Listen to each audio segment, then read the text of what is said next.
ಈಗ ಈ ಸಲ ಮಾಡ್ತೀವಿ. ಇದೆ ಹೌದೌದೌದು, ಈ ಸಲ ಒಂದು ಪ್ಲಾನ್ ಮಾಡ್ತಾ ಇದೀವಿ. ಈ ಸಲ ಮಾಡ್ತೀವಿ.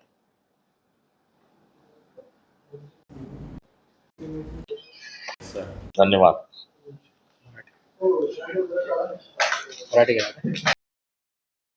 ಶ್ರೀರಾಮ ಸೇನೆಯ ರಾಷ್ಟ್ರೀಯ ಅಧ್ಯಕ್ಷರಾದಂಥ ಪ್ರಮೋದ್ ಜಿ ಮುತಾಲಿಕ್ ಅವರು ಪತ್ರಿಕಾಗೋಷ್ಠಿಯನ್ನು ನಡೆಸಲಿದ್ದಾರೆ. ಎಲ್ಲ ಪತ್ರಿಕಾ ಬಂಧುಗಳಿಗೆ ನಾವು ಶ್ರೀರಾಮ ಸೇನೆ ವತಿಯಿಂದ ಸ್ವಾಗತಿಸ್ತಾ ಇದ್ದೀವಿ.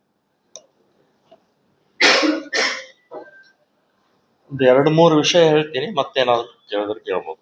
ಒಂದು, ಕೇರಳ ಸ್ಟೋರಿ 2 ಎಲ್ಲ ಹಿಂದೂಗಳು ಕುಟುಂಬ ಸಹಿತ, ಮಹಿಳೆಯರು ಸಹಿತ ನೋಡಬೇಕು ಅಂತ ಹೇಳಿ ನಾನು ಆಗ್ರಹವನ್ನು ಮಾಡ್ತಾ ಇದ್ದೀನಿ. ಕೇರಳ ಸ್ಟೋರಿಯಲ್ಲಿ ಮೊದಲೇದರಲ್ಲಿ ಹೇಗೆ ಅವರನ್ನ ಜಿಹಾದಿಗಳನ್ನ ಅಂದ್ರೆ ಟೆರರಿಸ್ಟಿಗೆ ಹೇಗೆ ಉಪಯೋಗಿಸ್ಕೊಳ್ತಾರೆ ಅಂತನ್ನುವಂತಹದ್ದು ತೋರಿಸಿದ್ರು.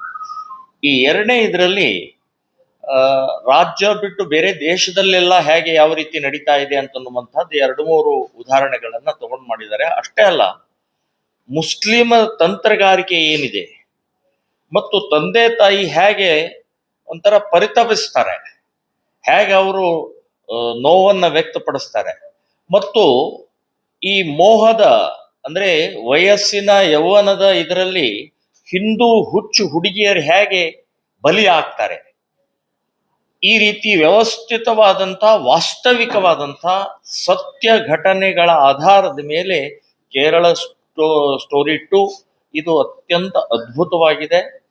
ನಾವು ಸಾವಿರಾರು ಭಾಷಣಗಳ ಮೂಲಕ ಹೇಳೋಕ್ಕಿಂತ ಒಂದು ಸಿನಿಮಾವನ್ನು ತೋರಿಸಿದ್ರೆ ಸಂಪೂರ್ಣ ಪರಿವರ್ತನೆ ಆಗತ್ತೆ, ಪರಿಣಾಮ ಬೀರುತ್ತೆ, ಜಾಗೃತಿ ಆಗತ್ತೆ. ಹಾಗಾಗಿ ಈ ಸಿನಿಮಾವನ್ನ ಎಲ್ಲ ಹಿಂದೂಗಳು ನಮ್ಮ ಮಕ್ಕಳನ್ನ ಕರ್ಕೊಂಡು ನೋಡಬೇಕು ಅಂತನ್ನುವಂಥದ್ದು ನಾನು ಆಗ್ರಹವನ್ನು ಮಾಡ್ತಾ ಇದ್ದೇನೆ. ಇದಲ್ಲದೆ ಇವತ್ತಿನ ದಿನದಲ್ಲಿ ಹೇಗೆ ಯಾವ್ಯಾವ ರೀತಿಯ ಆಘಾತಗಳು ಅಂದ್ರೆ ಹೇಗೆ ನಡೀತಾ ಇದ್ದಾವೆ ಅಂತ ಅನ್ನೋದಕ್ಕೆ ನಾವು ಸಹಾಯವಾಣಿ ಹೆಲ್ಪ್ ಲೈನ್ ಡಿಕ್ಲೇರ್ ಮಾಡಿ 2 ವರ್ಷ ಆಯ್ತು. ಇಲ್ಲಿವರೆಗೆ 8,000 ಕಾಲ್ಗಳು ಬಂದಿದ್ದಾವೆ. ಅದರಲ್ಲಿ 70% ನಾವು ಕಾಲ್ಗಳನ್ನ ಬಗೆಹರಿಸಿದ್ದೀವಿ. ಇಲ್ಲಿವರೆಗೆ ನಾವು ಕಳೆದ ಒಂದು 15-20 ವರ್ಷದಿಂದ ಈ ಲವ್ ಜಿಹಾದದಲ್ಲಿ ಮುಸ್ಲಿಮರ ಜೊತೆಗೆ ಓಡಿ ಹೋದಂಥವ್ರನ್ನ ವಾಪಸ್ ತಂದಿದ್ದು 4,800 ಹುಡುಗಿಯರನ್ನ ವಾಪಸ್ ತಂದಿದ್ದೀವಿ. ಅವರನ್ನ ಮನೆಗೆ ಸೇರಿಸಿ ಅವರು ಹಿಂದೂ ಹುಡುಗರ ಜೊತೆಗೆ ಮದುವೆ ಮಾಡಿಸಿ ಅವರಿಗೆ ಸೇಫ್ಟಿ ಆಗಿ ಆನಂದವಾಗಿ ಅವರು ಜೀವನ ಮಾಡ್ತಾ ಇದ್ದಾರೆ. ಇದೇ ರೀತಿ 2019, 2021ರಲ್ಲಿ ಅಂದ್ರೆ 3 ವರ್ಷದಲ್ಲೇ 13,13,000 ಕೇಸ್ಗಳು ದಾಖಲೆ ಆಗಿದಾವೆ ಮಹಿಳೆಯರದು. ಅದರಲ್ಲಿ ಕಿಡ್ನ್ಯಾಪ್, ರೇಪ್ ಮತ್ತು ಕಾಣೆ ಆಗಿದ್ದು, ಕೊಲೆ ಆಗಿದ್ದು ಮಹಿಳೆಯರದ್ದು 13,13,000 ಕೇಸಸ್ 3 ವರ್ಷದಲ್ಲಿ. ಅದರಲ್ಲಿ ಮುಸ್ಲಿಮ ಹೆಸರು ಹೇಳದೆ ಬೇರೆ ಹಿಂದೂ ಹೆಸರು ಹೇಳ್ಕೊಂಡು ಪ್ರೀತಿ ಲವ್ ಜಿಹಾದನ್ನ ಮಾಡಿದಂತ 62% ಅವರು ಹೆಸರು ಹೇಳದೆ ಲವ್ ಜಿಹಾದಲ್ಲಿ ಅವರನ್ನು ತೊಡಗಿಸಿ ಅವರನ್ನ ಮತಾಂತರ ಮಾಡಿದಂತ ಪ್ರಕ್ರಿಯೆಗಳ ದಾಖಲೆ ಆಗಿದೆ. ಇನ್ನು ಇನ್ನೊಂದು ಬಹಳ ದೊಡ್ಡ ಆಘಾತಕಾರಿ ಅಂದ್ರೆ ಸೆಂಟರ್ಗಳು ಮಾಡಿದರು. ಈ ಲವ್ ಜಿಹಾದಿಗೆ ಸೆಂಟರ್ಗಳು ಕೆಲವೊಂದೆಲ್ಲ ಬಹಳ ಇದಾವೆ. ಈಗ ವಿಶೇಷವಾಗಿ ಮದುವೆಗಳಲ್ಲೇ ಮೇಕಪ್ ಮಾಡ್ತಾರೆ, ಮದುವೆಗೆ ಒಂದು ಎಲ್ಲಾ ರೀತಿಯ ಅವಳನ್ನ ಸಜ್ಜು ಮಾಡ್ತಾರೆ. ಅಲ್ಲಿ ಹುಡುಗರು ಹೋಗ್ತಾ ಇದ್ದಾರೆ. ಹುಡುಗರು ಅಂದ್ರೆ ಮುಸ್ಲಿಂ ಹುಡುಗರನ್ನ ಟ್ರೆಂಡ್ ಮಾಡಿ ವ್ಯವಸ್ಥಿತವಾಗಿ ಫೇಮಸ್ ಮಾಡಿ ಸೊ ಅವ್ರನ್ನ ಅಲ್ಲಿ ಇದು ಕಳಿಸ್ತಾ ಇದ್ದಾರೆ. ಅಲ್ಲಿ ಈ ರೀತಿಯ ಲವ್ ಜಿಹಾದದ ಪ್ರಕ್ರಿಯೆಯಲ್ಲಿ ತೊಡಗಿಸುವಂತ ಪ್ರಕ್ರಿಯೆ ಇದು ಇದೆ. ಜಿಮ್ ಕೂಡ ಒಂದು ಸೆಂಟರ್. ಆಮೇಲೆ ಮಹಿಳಾ ಪಾರ್ಲರ್ಗಳು ಅದು ಒಂದು ಸೆಂಟರ್.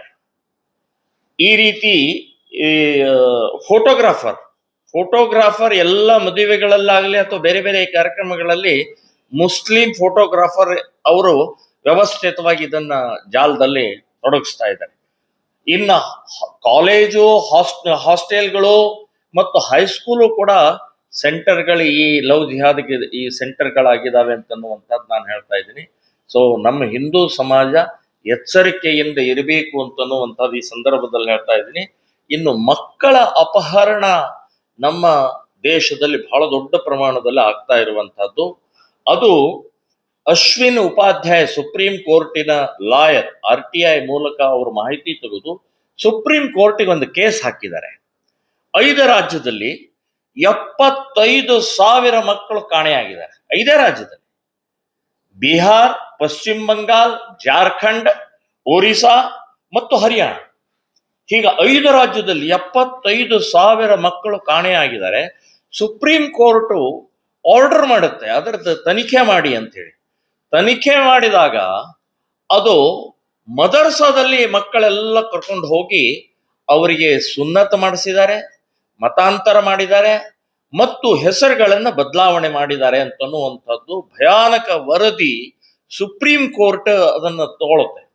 ಸೊ ಸುಪ್ರೀಂ ಕೋರ್ಟ್ ಹೇಳುತ್ತೆ ಬರೇ 5 ರಾಜ್ಯದಲ್ಲಿ ಇಂತಹದ್ದು ಭಯಾನಕ ಸ್ಥಿತಿ ಇದೆ, ಇನ್ನು ಇಡೀ ದೇಶದ ಎಲ್ಲಾ ರಾಜ್ಯದಲ್ಲಿ ಮಕ್ಕಳ ಕಾಣೆಯ ಬಗ್ಗೆ ರಿಪೋರ್ಟ್ ಕೊಡಬೇಕು ಅಂತ ಹೇಳಿ ಆರ್ಡರ್ ಮಾಡಿದೆ. ಸೊ ನಾನು ಹೇಳೋದು, ಮದರ್ಸಾ ಇದು ಕಿಡ್ನಾಪ್ ಮಾಡುವಂತ ಮಕ್ಕಳನ್ನ ಅಪಹರಣ ಮಾಡುವಂತ ಸೆಂಟರ್ಗಳಾಗಿ, ಮತಾಂತರ ಮಾಡುವಂತ ಸೆಂಟರ್ಗಳಾಗಿದ್ದಾವೆ. ನಾನು ಹೇಳ್ತೀನಿ ಮದರ್ಸಾ ಬ್ಯಾನ್ ಮಾಡಬೇಕು. ಲವ್ ಜಿಹಾದ್ ದೊಡ್ಡ ಪ್ರಕರಣಗಳಾಗ್ತಾ ಇರುವಂತಹ ಸಂದರ್ಭದಲ್ಲಿ ಇದು ಮಕ್ಕಳದ ಅಪಹರಣದ ಈ ಜ್ವಲಂತ ಉದಾಹರಣೆ. ಮೊನ್ನೆ ಜನವರಿಯಲ್ಲಿ ಹಳಿಯಾಳದ ಒಬ್ಬ ಮುಸ್ಲಿಂ ಧಾರವಾಡಕ್ಕೆ ಬಂದು ಒಂದು ಕನ್ನಡ ಶಾಲೆಯಲ್ಲಿ ಇರುವಂತ 3ನೇ ಕ್ಲಾಸಿನ 2 ಹುಡುಗರನ್ನ ತಗೊಂಡು ಹೋಗ್ತಾನವನು. ತಗೊಂಡು ಹೋಗಿ ಆ ಜೊಯ್ಡಾ ಹತ್ರ ಇದು ಇಸ್ರೇಲಿನ ಪ್ರಧಾನಿ ಫೋಟೋವನ್ನು ಹಚ್ತೀವಿ, ನೆತ್ಯಾನ್ ಅವ್ರ ಫೋಟೋ ಹಾಕ್ತಿವಿ. ಆಮೇಲೆ ಛತ್ರಪತಿ ಶಿವಾಜಿಯ ಅಫ್ಜಲ್ ಖಾನನ ಹೊಟ್ಟೆ ಹರಿದಿದ್ದ ಫೋಟೋವನ್ನು ಹಾಕವ್ರಿ. ಅವರು ಹಾಕಿದ್ದು ತೆಗೆದಿಲ್ಲ ಸರ್ಕಾರ.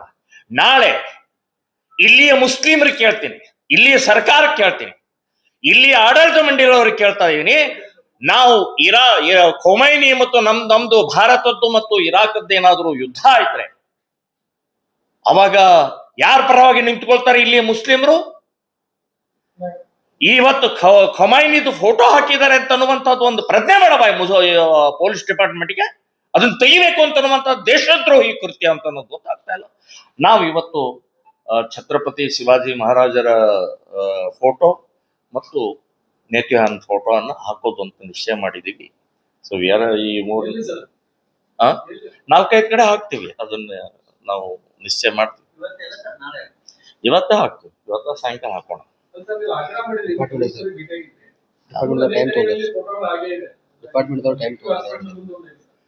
ಅಲ್ಲ, ಇನ್ನೂ ಅಲ್ಲ, ಜಾಸ್ತಿ ಆಗಿದೆ ಅಂತ ಹೇಳ್ತಾ ಇದಾರೆ ನನಗೆ. ಅವ್ರು ಇನ್ನೊಂದ್ 4-5 ಜಾಸ್ತಿ ಹಾಕಿದ್ದಾರೆ ಅಂತ ಅನ್ನೋದು ಗೊತ್ತಾಗಿದೆ. 2 ದಿನ ಟೈಮ್ ಕೊಡ್ರಿ. ಅಲ್ಲ, ಟೈಮ್ ಏನು ಮೂರ್ತ ನೋಡ್ತಾ ಇದೆ? ಏನ್ ಮೂರ್ತ ಬೇಕಾ ನಿಮಗೆ? ನಾಚಿಕೆ ಮಾನ ಮರ್ಯಾದೆ ಎಲ್ಲಿಟ್ಟಿದ್ದೀರಿ ಡಿಪಾರ್ಟ್ಮೆಂಟ್ನವರು? ಏನ್ ಸಗಣಿ ತಿಂತಾ ಇದ್ರಿ, ಕತ್ತೆ ಕಾಯ್ತಾ ಇದ್ರಿ? ಏನ್ ಟೈಮ್ ಬೇಕು ನಿಮ್ಗೆ? ಏನ್ರಿ ಎಂಥವ್ರ ದೇಶದ್ರೋಹಿಗಳನ್ನು ಬೆಳೆಸ್ತಾ ಇದ್ದಾರೆ. ನೀವು ಸಾಯೋದಲ್ದೆ ಈ ದೇಶವನ್ನು ಹಾಳು ಮಾಡ್ತಾ ಇದ್ದಾರಲ್ಲ. ನಾವು ಇದನ್ನು ಒಪ್ಕೊಳ್ಳೋಕೆ ಸಾಧ್ಯನೇ ಇಲ್ಲ. ನಾವಂತೂ ಇದರ ವಿರುದ್ಧ ಹೋರಾಟವನ್ನು ಮಾಡ್ತೀವಿ ಅಂತ ಅನ್ನುವಂಥದ್ದು ಹೇಳ್ತೀವಿ. Yes sir.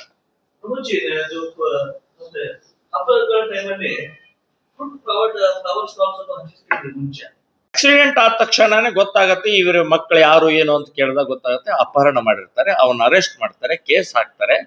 ಅವನ ಮೇಲೆ 1 ವರ್ಷದ ಹಿಂದೆನೆ ಇದೇ ಅಪಹರಣದ ಕೇಸು ಕೂಡ ಅವನ ಮೇಲೆ ಇದೆ. ಅಂದ್ರೆ ನಾನು ಆ ಸುಪ್ರೀಂ ಕೋರ್ಟಿನ ತನಿಖೆ ಮತ್ತು ಇಲ್ಲಿ ಆಗ್ತಾ ಇರುವಂತ ಪ್ರಕ್ರಿಯೆ ನಾನು ಟ್ಯಾಲಿ ಮಾಡ್ತಾ ಇದ್ದೀನಿ. ಇದು ಬಹಳ ದೊಡ್ಡ ಮುಸ್ಲಿಮರ ಮಕ್ಕಳ ಅಪಹರಣ ಮಾಡಿ ಮದರ್ಸಾ ಸೆಂಟರ್ ಮಾಡಿ ಅಲ್ಲಿ ಮತಾಂತರ, ಅಲ್ಲಿ ಸುನ್ನತು, ಅಲ್ಲಿ ಅವ್ರ ಹೆಸರು ಪರಿವರ್ತನೆ ಮಾಡುವಂತ ಪ್ರಕ್ರಿಯೆ ಮಾಡ್ತಾ ಇದ್ರೆ ಮದರ್ಸಾ ಬ್ಯಾನ್ ಮಾಡಬೇಕು ಅಂತನ್ನುವಂಥದ್ದು ಹೇಳ್ತಾರೆ. ಇನ್ನು ಲವ್ ಜಿಹಾದ್ ಈಗಾಗಲೇ 3 ರಾಜ್ಯದಲ್ಲಿ ಲವ್ ಜಿಹಾದ್ ವಿರುದ್ಧ ಕಾನೂನಿದೆ. ಹಾಗೆ ಕರ್ನಾಟಕ ಅಷ್ಟೇ ಅಲ್ಲ, ನಾನು ಕರ್ನಾಟಕಕ್ಕೆ ಒಂದು ಆಗ್ರಹ ಮಾಡೋದಷ್ಟಲ್ಲ, ಇಡೀ ದೇಶದಲ್ಲಿ ಸೆಂಟ್ರಲ್ ಗವರ್ಮೆಂಟು ಇದರ ಸಂಬಂಧಪಟ್ಟಾಗಿ ಒಂದು ಕಾನೂನನ್ನ ಸ್ಟ್ರಿಕ್ಟ್ ಆಗಿ ಮಾಡಬೇಕು. ಇಲ್ಲಾದ್ರೆ ಬಹಳ ದೊಡ್ಡ ಪ್ರಮಾಣದಲ್ಲಿ ಒಂದು ಲವ್ ಜಿಹಾದ್ ಅಂದ್ರೆ ಜನಸಂಖ್ಯೆ ತಮ್ಮ ಜಾಸ್ತಿ ಮಾಡಿಕೊಳ್ಳುವಂತಹ ಪ್ರಕ್ರಿಯೆಯಲ್ಲಿ ಇದು ಒಂದು ಪಾರ್ಟ್. ಸೊ ಆ ಹಿನ್ನೆಲೆಯಲ್ಲಿ ಇದು ಬೆಳೀತಾ ಇರುವಂತಹ ಭಯಾನಕವಾದಂತ ಈ ಸ್ಥಿತಿಯಲ್ಲಿ ನನ್ನ ಕಡೆಗೆ ಒಂದು ಪುಸ್ತಕ ಇದೆ. ನಾನು ದೆಹಲಿಯಲ್ಲಿ ಹೋದಾಗ ನಾನು ಬಿಡುಗಡೆ ಆದಂತಹ ಸಂದರ್ಭದಲ್ಲಿ ಈ ಪುಸ್ತಕ 57 ರಾಷ್ಟ್ರಗಳಲ್ಲಿ 50 ರಾಷ್ಟ್ರಗಳು ಜನಸಂಖ್ಯೆ ಮೂಲಕನೇ ಆಗಿದ್ದಾವೆ ಮುಸ್ಲಿಂ ರಾಷ್ಟ್ರಗಳಾಗಿದ್ದು. ಇನ್ನು ಯುದ್ಧದ ಮೂಲಕ ಆಗಿದ್ದು ಬರೀ 7 ಮಾತ್ರ. ಇನ್ನು 40 ಜನಸಂಖ್ಯೆಯ ಮೂಲಕನೇ ಅವರು ಇದನ್ನ ಕಬಳಿಸಿದ್ದಾರೆ ಅಂತನ್ನುವಂಥದ್ದು ಇದರ ದಾಖಲೆ ಸಹಿತ ಅಂಕಿ ಸಂಖ್ಯೆ ಸಹಿತ ಈ ಪುಸ್ತಕದಲ್ಲಿ ಇದೆ. ಸೊ ಲವ್ ಜಿಹಾದ್ ಬಹಳ ಹಗುರವಾಗಿ ತಗೋಬೇಡಿ ಹಿಂದೂ ಸಮಾಜ, ಸರ್ಕಾರ, ನಾನು ಎಲ್ಲರಿಗೂ ಹೇಳ್ತಾ ಇದ್ದೀನಿ, ಬಹಳ ಗಂಭೀರವಾಗಿ ತಗೊಳ್ಳಿ. ಸೊ ಇದರ ಸಂಬಂಧಪಟ್ಟಾಗೆ ಕೇಂದ್ರ ಸರ್ಕಾರಕ್ಕೆ ಕಾನೂನು ಮಾಡಬೇಕು ಅಂತನ್ನುವಂಥದ್ದು ನಾನು ಆಗ್ರಹವನ್ನು ಮಾಡ್ತಾ ಇದ್ದೀನಿ. ಇತ್ತೀಚೆಗೆ ರುದ್ರಾಕ್ಷಿ ಸುಂದರಿ ಮೊನಾಲಿಸಾ ಅಂತನ್ನುವಂತ ಒಬ್ಬ ಕುಂಭಮೇಳದಲ್ಲಿ ಪ್ರಸಿದ್ಧಿ ಆದಂತ ಹುಡುಗಿ ಇಷ್ಟೆಲ್ಲ ಆದ್ರೂ ಕೂಡ ಮತ್ತೆ ಲವ್ ಜಿಹಾದಲ್ಲೇ ಬಿದ್ದಿದ್ದಾರೆ. ಅವ್ಳು ಹೇಳ್ತಾಳೆ ಲವ್ ಜಿಹಾದ್ ಅಲ್ಲ, 100ಕ್ಕೆ 100 ಹೇಳ್ತೇನೆ ಲವ್ ಜಿಹಾದ್. ಇವ್ರು ಇಬ್ರು ಬೇರೆ ಸ್ಟೇಟ್ನವರು, ಇವಳು ಮಧ್ಯಪ್ರದೇಶದವಳು, ಅವನು ಯಾವುದೋ ಉತ್ತರ ಪ್ರದೇಶದವನು. ಸೊ ಇವರು ಇದರಲ್ಲಿ ಪ್ರೀತಿಯಾಗಿ ಕೇರಳಕ್ಕೆ ಬಂದು ಮದುವೆ ಆಗುವಂತ ಅವಶ್ಯಕತೆ ಏನಿತ್ತು?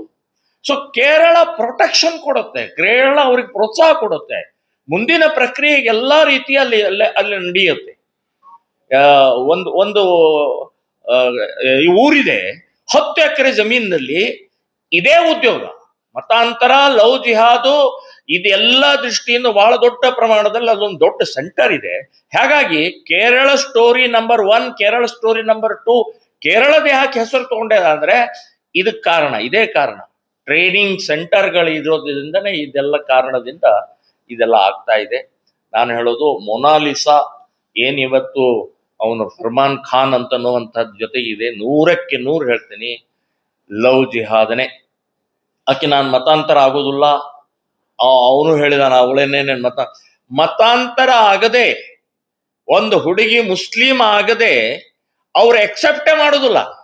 ಮುಸ್ಲಿಂ ಸಮಾಜ ಎಕ್ಸೆಪ್ಟ್ ಮಾಡೋದಿಲ್ಲ, ಇವಳು ಹಿಂದೂ ಇದ್ರೆ ಎಕ್ಸೆಪ್ಟ್ ಮಾಡೋದಿಲ್ಲ. ಕೇರಳ ನಂಬರ್ ಸ್ಟೋರಿ 2ದಲ್ಲಿ ತೋರಿಸಿದ್ದಾರೆ ಅದನ್ನ. ವಾಸ್ತವಿಕತೆ ಏನಿದೆ, ಅವರು ಕುರಾನ್ದಲ್ಲೂ ಕೂಡ ಅದೇ ಇದೆ. ಸೊ ಯಾರನ್ನೋ ಮದುವೆ ಆಗುವಂತದ್ದು ಕಾಫಿರ್ ಅಂತ ಹೇಳ್ತಾರ. ಸೊ ಹಾಗಾಗಿ ನಾನು ಈ ಲವ್ ಜಿಹಾದ್ ಕೇರಳ ಸ್ಟೋರಿ 2 ಏನಿದೆ, ನಾನು ಎಲ್ಲ ಹಿಂದೂ ಸಮಾಜಕ್ಕೆ ಆಗ್ರಹ ಮಾಡ್ತಾ ಇದ್ದೀನಿ, ಎಲ್ಲರೂ ನೋಡಬೇಕು.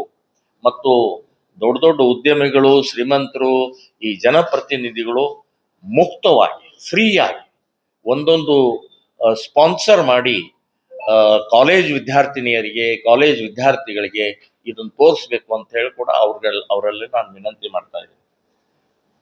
ಇನ್ನು ಎರಡನೇದು ಯುಗಾದಿ ಮತ್ತು ಇದೆ. ಇಡೀ ಹಿಂದೂ ಸಮಾಜಕ್ಕೆ ಮತ್ತು ತಮಗೆಲ್ಲರಿಗೂ ಕೂಡ ರಾಮನವಮಿ ಮತ್ತು ಯುಗಾದಿಯ ಹೊಸ ವರ್ಷದ ಶುಭಾಶಯಗಳನ್ನು ಹೇಳ್ತಾ ಇದ್ದೀನಿ. ನಾನು ಹಿಂದೂ ಸಮಾಜಕ್ಕೆ ಹೇಳ್ತಾ ಇದ್ದೀನಿ, ರಾಮನವಮಿ ಮತ್ತು ಯುಗಾದಿ ಹೊಸ ವರ್ಷ ಹಲಾಲ ಮುಕ್ತ ಹಬ್ಬವನ್ನ ಆಚರಣೆ ಮಾಡಬೇಕು. ಹಲಾಲ್ ಅನ್ನುವಂಥದ್ದು ಇಸ್ಲಾಮಿಗೆ ಅದು ಪವಿತ್ರ, ಇಸ್ಲಾಮಿಗೆ ಇದ್ದಂತಹ ಆ ಪ್ರಕ್ರಿಯೆ ಅದು. ಆದರೆ ಇವತ್ತು ಹಲಾಲ್ ಬರೇ ಮಾಂಸದ್ದು ಮಾತ್ರ ಸಂಬಂಧಪಟ್ಟದ್ದು ಕುರಾನ್ದಲ್ಲಿ ಉಲ್ಲೇಖ ಇದೆ. ಇವತ್ತು ಹಲಾಲ್ ಬರೇ ಮಾಂಸಕ್ಕಲ್ಲ, ಇಡೀ ಎಲ್ಲ ಪದಾರ್ಥಗಳು, ಎಲ್ಲಾ ವಸ್ತುಗಳಿಗೂ ಕೂಡ ಹಲಾಲಿನ ಪ್ರಕ್ರಿಯೆ ಪ್ರಾರಂಭ ಆಗಿ ಲಕ್ಷ ಕೋಟಿಗಟ್ಟಲೆ ಇವತ್ತು ಆದಾಯ ಅವರಿಗೆ ಸೇರ್ತಾ ಇದೆ. ಅದು ಭಯೋತ್ಪಾದನೆಗೆ ಉಪಯೋಗ ಮಾಡ್ತಾರೆ ಮತ್ತು ಕೊಲೆ ಸುಲಿಗೆ ಇದನ್ನ ಬಿಡಿಸುವಂತಹ ಪ್ರಕ್ರಿಯೆಗೂ ಕೂಡ ಆ ದುಡ್ಡನ್ನು ಉಪಯೋಗಿಸ್ತಾ ಇದ್ದಾರೆ ಅಂತ ಅನ್ನೋ ದಾಖಲೆ ಸಹಿತ ಇವತ್ತು ಹೊರಗೆ ಬಂದಿದೆ. ಅದಕ್ಕೆ ನಾನು ಹೇಳುದು, ಯುಗಾದಿ ಹೊಸ ವರ್ಷ ಮತ್ತು ರಾಮನವಮಿ ಹೂವು ಹಣ್ಣು ಯಾವುದೇ ವಸ್ತುಗಳನ್ನ ಖರೀದಿ ಮಾಡಬೇಕಾದ್ರೆ ಗೋಹಂತಕರಿಂದ, ಗೋಮಾಂಸ ಭಕ್ಷಕರಿಂದ, ಗೋವನ್ನ ಕಳತನ ಮಾಡೋರಿಂದ, ಭಯೋತ್ಪಾದಕರಿಂದ ಮತ್ತು ಪಹಲ್ಗಾಮ್ನಲ್ಲಿ ಗುಂಡು ಹೊಡೆದಿದ್ದು ಯಾರು, ಯಾರಿಗೆ? ಹಿಂದೂ ಅಂತ ಹೇಳಿ ಗುಂಡು ಹೊಡೆದಿದ್ದಾರೆ. ಸೊ ಹಿಂದೂ ಸಮಾಜ ಇಂಥ ಪಾಠಗಳನ್ನು ಕಲಿಬೇಕು ಅಂತ ಹೇಳ್ತೀನಿ ನಾನು. ಗೋವನ್ನ, ಆಕಳವನ್ನ ಪೂಜೆ ಮಾಡ್ತೀವಿ ನಾವು. 1000 ವರ್ಷದಿಂದ ಪೂಜೆ ಮಾಡ್ತಾ ಬಂದಂತ ಆ ಆಕಳನ್ನ ಇವತ್ತು ಹತ್ಯೆ ಮಾಡುವಂತವ್ರ ಕೈಯಿಂದ ಹೂ ತಗೊಳ್ತೀವಿ, ಹಣ್ಣು ತಗೊಳ್ತೀವಿ, ಇನ್ನೇನೇನೋ ವಸ್ತುಗಳನ್ನು ತಗೊಳ್ತೀವಿ. ಪಾಪ ತಟ್ಟತ್ತೆ, ಶಾಪ ತಟ್ಟತ್ತೆ. ಅಶಾಸ್ತ್ರ ಇದು, ಶಾಸ್ತ್ರ ಒಪ್ಪಲ್ಲ. ಸೊ ಯಾರು ಗೋ ಹಂತಕರ ಜೊತೆ, ಗೋಮಾಂಸ ಭಕ್ಷಕರ ಜೊತೆಗೆ ವಸ್ತುಗಳನ್ನು ತಗೊಂಡ್ರೆ ನೀವು ದೇವರು ಒಪ್ಪಲ್ಲ, ನಮ್ಮ ಯುಗಾದಿಯ ಹಬ್ಬದ ಆಚರಣೆ ಇದು ಅಶಾಸ್ತ್ರ ಆಗತ್ತೆ, ಶಾಸ್ತ್ರ ಇದಕ್ಕೆ ಒಪ್ಪಿಗೆ ಕೊಡೋಲ್ಲ ಅಂತನ್ನುವಂಥದ್ದು ಹೇಳ್ತೀನಿ. ಅಷ್ಟೇ ಅಲ್ಲ, ಅವೈಜ್ಞಾನಿಕ ಕೂಡ, ಅವೈಜ್ಞಾನಿಕವಾದಂತ ಈ ಹಲಾಲ ವಸ್ತುಗಳನ್ನು ನಾವು ಖರೀದಿ ಮಾಡಿದ್ರೆ, ಸೊ ನಾವು ನಮ್ಮ ಪದ್ಧತಿಯ ಪ್ರಕಾರ ಹಿಂದೂಗಳಲ್ಲೇ ಖರೀದಿ ಮಾಡಬೇಕು ಅನ್ನುವಂಥದ್ದು ನಾನು ಆಗ್ರಹ ಮಾಡ್ತಾ ಇದ್ದೀನಿ. ಹಲಾಲ ಮುಕ್ತ ಹಬ್ಬವನ್ನು ಆಚರಣೆ ಮಾಡಬೇಕು. ಇನ್ನು ಯುಗಾದಿ ದಿನ ಇಡೀ ಹಿಂದೂ ಸಮಾಜದಲ್ಲಿ ಒಂದು ಪ್ರತೀತಿ ಇದೆ, ಒಂದು ಸಂಪ್ರದಾಯ ಇದೆ, ಬಂಗಾರ ಒಂದು ಸ್ವಲ್ಪ ಆದ್ರೂ ಬಂಗಾರ ತಗೊಳ್ಬೇಕು ಅಂತ ಹೇಳಿ. ನಾನು ಹೇಳೋದು, ಹಿಂದೂ ಜ್ಯುವೆಲರ್ಸ್ ಕಡೆನೆ ಬಂಗಾರವನ್ನ ಖರೀದಿ ಮಾಡಿ, ಮುಸ್ಲಿಂ ಜ್ಯುವೆಲರ್ಸ್ ಕಡೆಗೆ ಖರೀದಿ ಮಾಡಬೇಡಿ. ಸೊ ಎಲ್ಲಿವರೆಗೆ ಈ ದೇಶಕ್ಕೆ ಬದ್ಧತೆ ಇಲ್ಲ, ಒಂದೇ ಮಾತ್ರ ಹೇಳುವುದಿಲ್ಲ ಅಂತನ್ನುವಂತ ಸೊಕ್ಕಿನಿಂದ ವರ್ತನೆ ಮಾಡ್ತಾರೆ. ಔರಂಗಜೇಬನ ಕಟೌಟ್ ಹಾಕ್ತಾರೆ, ಖೊಮೈನಿನ ಕಟೌಟ್ ಹಾಕ್ತಾರೆ, ಅಂಥವ್ರ ಜೊತೆಗೆ ವ್ಯಾಪಾರ ವ್ಯವಹಾರ ಮಾಡ್ತೀರಿ. ಎಲ್ಲಿದೆ ಸ್ವಾಭಿಮಾನ ಹಿಂದೂ ಸಮಾಜಕ್ಕೆ ನಾನು ಕೇಳ್ತಾ ಇದ್ದೇನೆ. ಸೊ ಆ ಸ್ವಾಭಿಮಾನದಿಂದ ಬದುಕುವಂತ ದೇಶ ಉಳಿಸೋಗೋಸ್ಕರ, ನಮ್ಮ ಧರ್ಮ ಉಳಿಸೋಗೋಸ್ಕರ ಹಿಂದೂಗಳ ಜೊತೆಗೆ ವ್ಯಾಪಾರ ವ್ಯವಹಾರ ಮಾಡಿ, ಗೋ ಹಂತಕರು, ಗೋ ಭಕ್ಷಕರ ಜೊತೆಗೆ ವ್ಯಾಪಾರ ಬಹಿಷ್ಕಾರ ಮಾಡಬೇಕು ಅಂತನ್ನುವಂಥದ್ದು ನಾನು ಇದು ಎರಡನೆಯ ವಿಷಯ ತಮ್ಮ ಮುಂದೆ ಇಟ್ಟಿದ್ದೀನಿ. बैलोंगलದಲ್ಲಿ खोमानीच्या चित्राच्या विरुद्ध आम्ही एक मेमोरंडम दिला होता. पोलीस डिपार्टमेंटनी 2 दिवस द्या, 2 दिवस आता 4 दिवस झाला आम्ही मेमोरंडम देऊन. ह्याला मूर्त बघायला लागला काय? मूर्त पाहिजे तुम्हाला, इमिडिएट काढायला पाहिजे, इमिडिएट काढायला पाहिजे. देशद्रोही प्रकरण आहे हे, फार मोठं प्रकरण आहे. ह्याला तुम्ही इतकं सोपं घेऊ नका. हे दंगा होतय, हे होतंय. दंगा कोण करणार, कशासाठी करणार?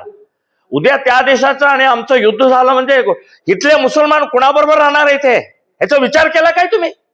सरकार, पोलीस, तुम्ही मारणार आणि देशही मारणार काय? नाही, ह्याचं आम्ही एक्सेप्ट नाही करत. आम्ही स्वाभिमानी आहे, हे देश वाचवासाठी आम्ही काम करत आहे. तुमच्यासारखं लाचार नाही आहे. आम्ही आजच छत्रपती शिवाजी अफजल खानचा फोट फाडलेलं चित्र आणि नेत्यान म्हणजे ह्याचा इस्रायलचा प्रधानीचा फोटो आम्ही लावणार आज. ताकद असेल तर काढा, बघूया. काढायचं असेल तर त्यांचं काढा, नंतर आमच्याकडे या म्हणून आम्ही सांगणार आहे. आम्ही आज फोटो लावणार. नेत्यांसारखे आम्हाला व्यक्ती पाहिजेच आम्हाला.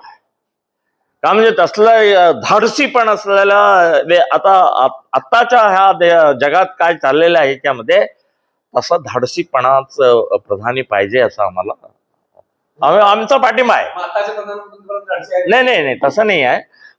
तसं पाहिजे म्हणून आम्ही त्यांना आमचा पाठिंबा आहे. ಹೆಚ್ಚಿನ ವಿಡಿಯೋಗಳಿಗೆ ಪ್ರತಿಧ್ವನಿ ಯೂಟ್ಯೂಬ್ ಚಾನೆಲ್ ಸಬ್ಸ್ಕ್ರೈಬ್ ಮಾಡಿ, ಬೆಲ್ ಐಕಾನ್ ಕ್ಲಿಕ್ ಮಾಡಿ.